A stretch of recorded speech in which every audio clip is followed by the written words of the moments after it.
Once you have traffic on your website, monetization should be the easy part. And really, it's not that hard, but so many people are doing it in a way that is completely ineffective.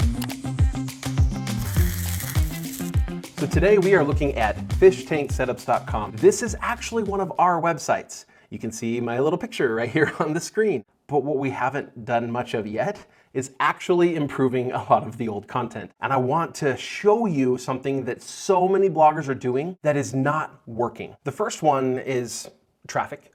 It doesn't get as much traffic as it should for the amount of content that it has. We're going to dive into that in just a small amount because it ties into why the monetization is also not working very well. But here's the other thing.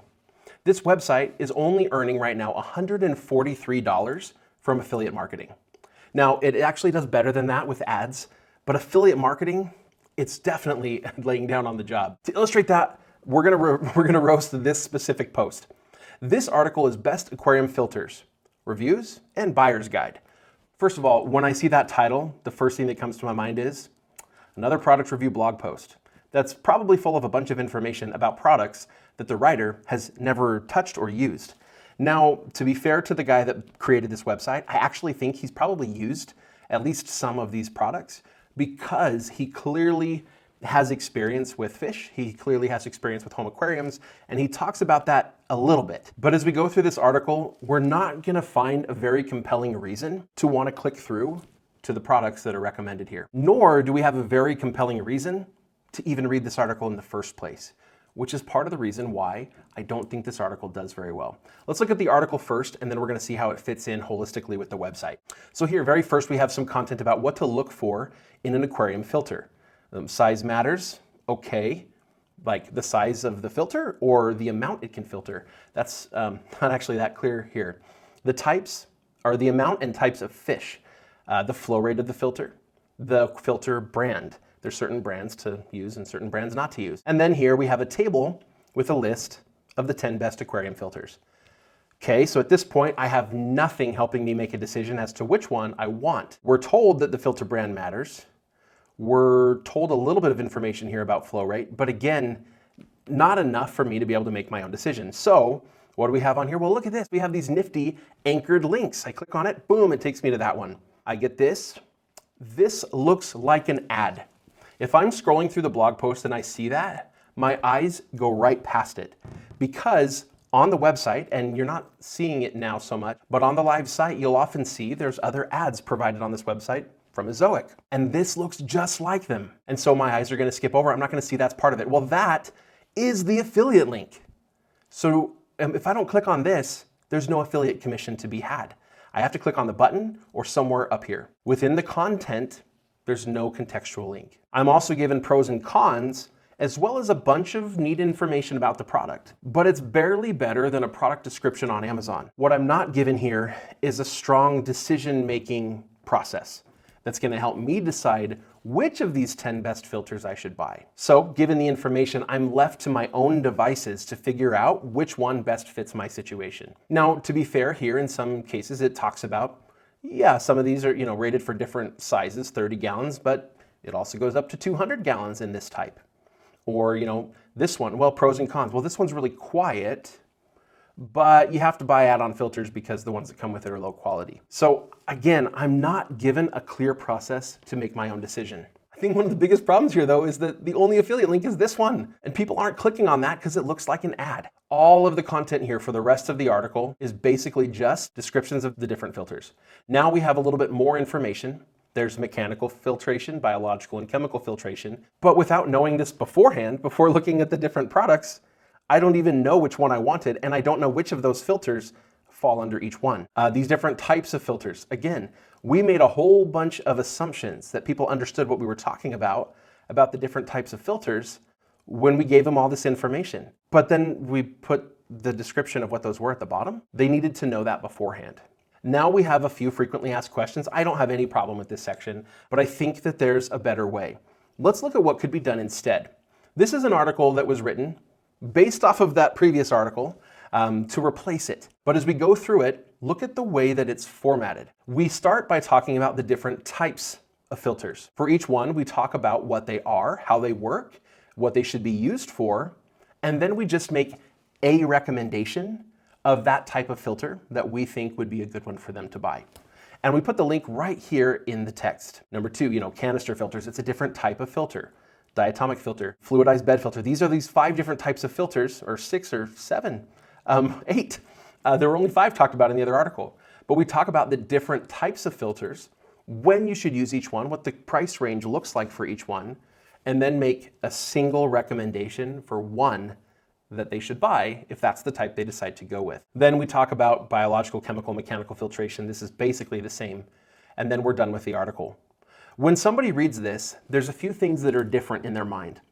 The first thing is that the article is walking you through the different types of filtration and helping you understand the scenarios in which that type of filtration would be best, so you can make a better decision. But the second thing that we're seeing when we look at this article that's very different is the product recommendation itself. The product recommendation doesn't look like an ad. It's a contextual link.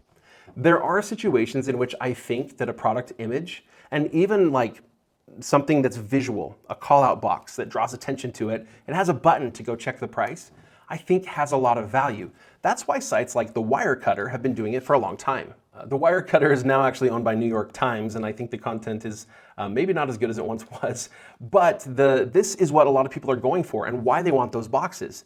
Here, when you come to the Wirecutter, what do you find usually pretty early on?